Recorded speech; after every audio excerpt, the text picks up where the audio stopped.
مفتی طارق مسعود اور دیگر علماء ہر دوسرے روز آپ کو مناظرے کا چیلنج دیتے ہیں۔ آپ کئی دفعہ انکار بھی کر چکے ہیں اور اپنی پوزیشن بھی واضح کر چکے ہیں۔ اب ایسا کیوں نہیں کرتے کہ آپ ہر فرقے کے لیے 10 سوالات کا ایک پیپر تیار کر دیں یا ویڈیو بنا دیں، یا سب کو کہہ دیں کہ یہ ہیں وہ سوالات، آپ جوابات دیں تاکہ عوام کی تسلی ہو جائے۔ اگر آپ سے کسی کو کچھ کہنا ہے تو وہ آپ کو 10 سوالات کا پیپر بھیج دے یا ویڈیو بنا دے تاکہ مناظرے کا جھگڑا ہی ختم ہو جائے۔ دیکھیں میرے بھائی، ہم نے تو جو مقدمہ ہے نا اسلام کا، وہ عوام کی عدالت میں رکھا ہے۔ ہمارا کسی عالم دین سے کوئی لینا دینا نہیں ہے۔ اور آپ نے ٹھیک کہا کہ یہ آئے دن چیلنج کرتے ہیں، بڑے غیر مہذب طریقے سے آتے ہیں۔ ہمارے جو چیلنجز اپلوڈ ہوئے ہمارے اسٹوڈنٹس کی طرف سے اس طرح کے تھم نیلز لگا کے، تو اگر آپ ان کو سنیں، اس میں ہم نے چیلنج انگلش کا لفظ استعمال کیا، مناظرے کا چیلنج نہیں دیا، بلکہ یہ کہا کہ یہ آپ کے لیے چیلنجنگ صورتحال ہے۔ آپ اپنی عوام کو سیٹسفائی کریں کہ لا الہ الا اللہ چشتی رسول اللہ، یا لا الہ الا اللہ اشرف علی تھانوی رسول اللہ، اللہم صلی علی نبینا اشرف علی نعوذ باللہ من ذالک، اس کو آپ کس طرح جسٹیفائی کریں گے اپنی عوام کے سامنے؟ تو یہ چیلنج اس فارم میں تھا، نہ کہ یہ کہ آ کے ہم سے کوئی بات کریں۔ ہاں، کچھ عرصہ میں نے پہلے یہ آفر دی ہے کہ ہر مکتب فکر کے بڑے بڑے علماء جو ہیں نا، جو ان کے ڈکلیئرڈ بڑے ہیں، بڑوں کے لانچ کیے ہوئے نہیں بلکہ جو ڈکلیئرڈ بڑے ہیں، جس طرح مفتی تقی عثمانی صاحب دیوبند کی طرف سے، بریلویوں کی طرف سے مفتی منیب الرحمان صاحب، اور اہل حدیث کی طرف سے ساجد میر صاحب، اور اہل تشیع کی طرف سے ساجد نقوی صاحب، یہ سب کے سب جو علماء ہیں، یہ آئیں ہماری اکیڈمی میں آ کے ہماری پبلک سے، آڈینس سے خطاب کریں، پھر ہمیں بھی اجازت دیں کہ ہم ان کی گیدرنگ میں جا کے ان کی پبلک سے اپنا مقدمہ ان کے سامنے رکھیں۔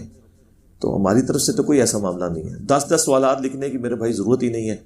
ہمارا موٹا سا بنیادی سوال یہ ہے کہ آپ یہ بتا دیں کہ آپ کن ٹیکسٹ بکس کو فالو کرتے ہیں۔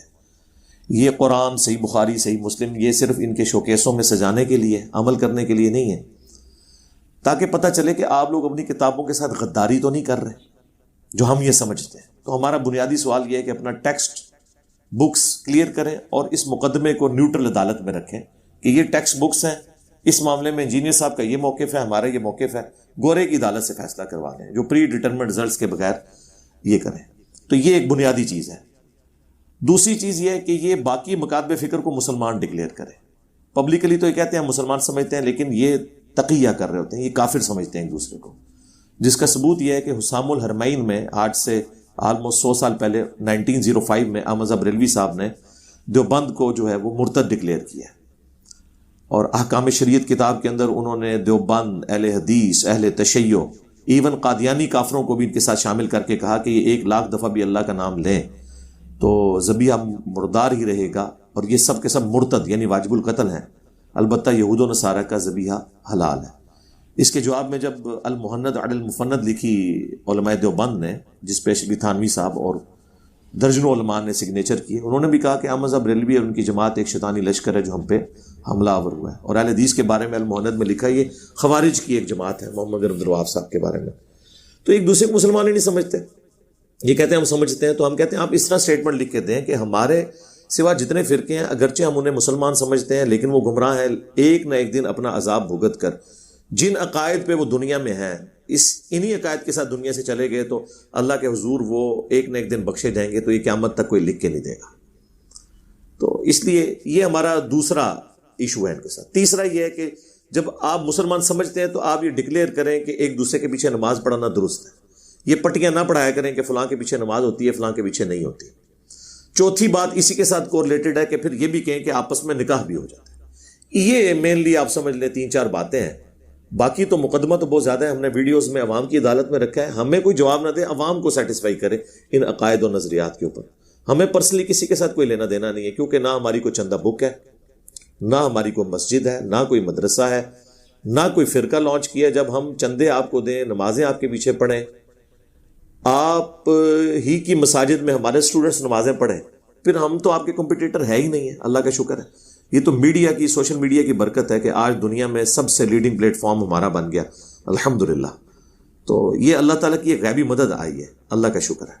اور دیکھیں دنیا میں واحد ایک ریلیجس آپ سمجھ لیں اسکالر کے طور پہ کہہ لیں یا ایک اسٹوڈنٹ کے طور پہ، کہ جس کا تعارف ہمیشہ نیگیٹو فارم میں ہوتا ہے، لیکن جو ایک بار سن لیتا ہے وہ اپنے صدیوں کے فرقے کو چھوڑ کر اس طرف اٹیچ ہو جاتا ہے۔ تو یہ سچائی کی طاقت ہے، باقی لوگ تو گھیر گھار کے اپنے فرقوں اور مولویوں کے ساتھ اٹیچ کرتے ہیں.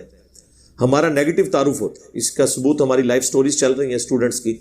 لاکھوں میں جو دنیا چینج ہوئی ہے وہ اپنی اپنی پوری لائف سٹوری بتا رہے ہیں. 99.9% لوگ کہہ رہے ہیں کہ ہمیں نیگیٹو کٹے ہوئے کانٹ چھانٹ کے ساتھ کلپ ملے, ہم نے سنا تو دیکھا کہ ایک بندہ واحد ہے جو بکس کو فالو کر رہا ہے, ہر چیز کا حوالہ قرآن اور سنت سے دیتا ہے, اور پھر ڈسپلے ہو کے وہ ساری چیزیں کیمرے کے سامنے آتی ہیں. ہم کاؤنٹر ویریفائی کر لیتے ہیں. آج کے دور میں تو کوئی مسئلہ نہیں, اتنے سافٹ ویئرز اویلیبل ہیں اور PDF بکس کے اویلیبل ہیں تمام مکاتب فکر کے. تو اللہ کا شکر ہے دنیا میں کوئی ایسا بندہ میرے علم میں تو نہیں آیا کہ جس کا تعارف نیگیٹو ہو اور لوگ سن کے اسی کو سمجھیں کہ یہ پازیٹیو ہے, باقی سب کے سب دو نمبری کام ہے.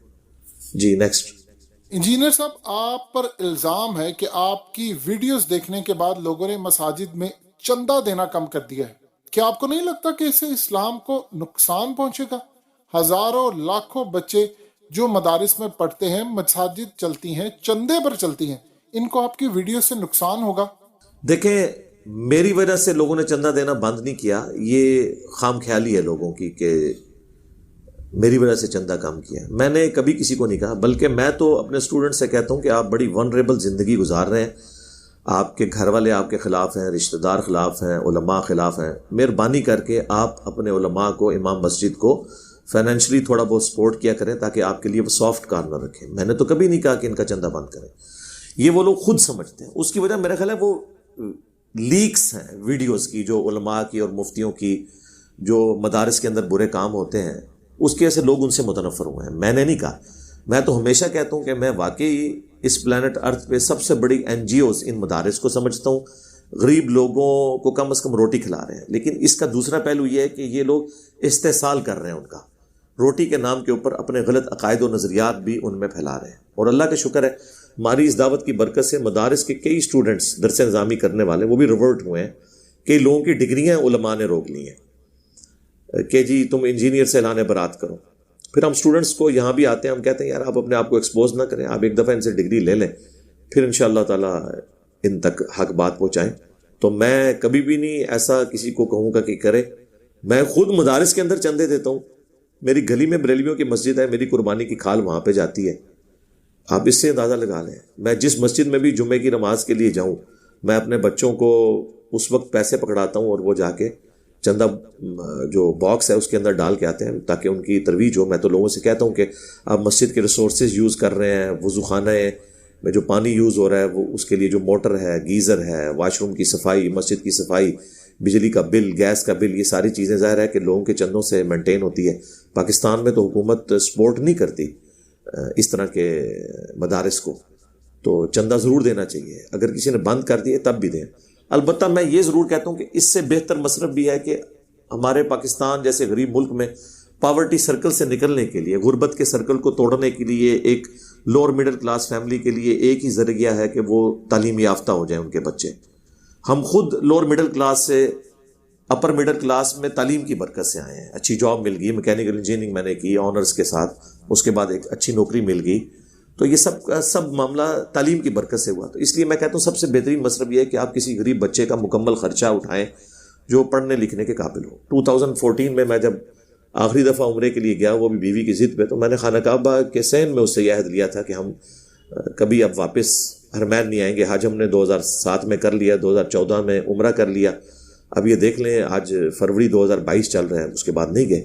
اور ہم وہ تمام پیسے جو ہیں وہ اسی مصرف میں صرف کریں گے, اور الحمدللہ ہم کرتے ہیں. اللہ کا شکر ہے اس چیریٹی میں پرائورٹی میں دیتے ہیں, لیکن مدارس کو بھی دیتے ہیں, مسجدوں کو بھی دیتے ہیں. اللہ کا شکر ہے الحمدللہ.